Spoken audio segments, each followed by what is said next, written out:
Are you confused about when to use optionals versus non-optionals with default values in Swift?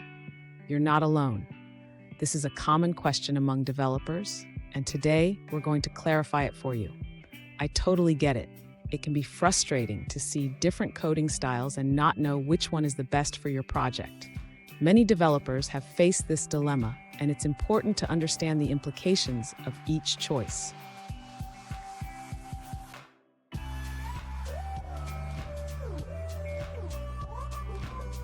Let's dive into the specific question at hand. One user asked, when should I use optionals, and when is it better to use non-optionals with default values? They pointed out the common practice of using optionals, but also noticed others using non-optionals with empty strings. Sound familiar? Let's explore this together.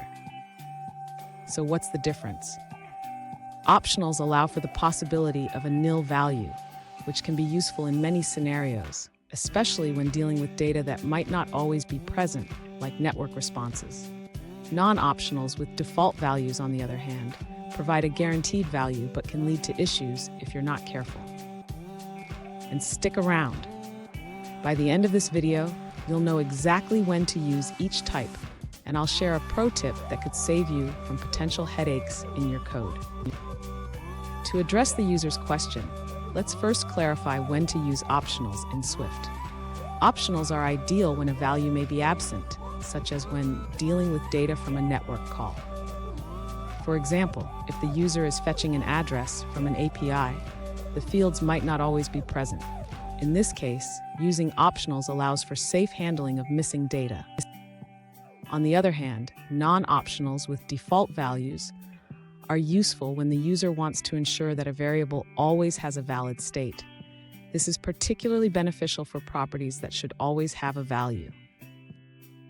For instance, if the user is creating a default address object where both lines are required, using non-optionals with empty strings can simplify the code and avoid nil checks. In summary, the user should choose optionals for uncertain data and non-optionals with defaults for guaranteed values. This approach balances safety and simplicity in Swift programming. Fun fact, did you know that optionals in Swift were designed to make your code safer? They help prevent crashes by forcing you to handle the possibility of nil values. It's like having a safety net for your code. Now, let's look at the answers provided by other users. This user suggests that you should use optionals when there's a possibility that a variable might not have a value. However, if you're confident that a variable will always have a value, then non-optionals are the way to go. Here's a pro tip. Always consider the context of your data. If you're unsure whether a value might be nil, lean towards using optionals. But if you know a value will always be there, non-optionals with defaults can keep your code clean and efficient. And there you have it. Now you know when to use optionals and when to opt for non-optionals with default values. Remember, choosing the right type can make your code safer and more efficient. If you found this video helpful, don't forget to subscribe for more coding tips and tricks.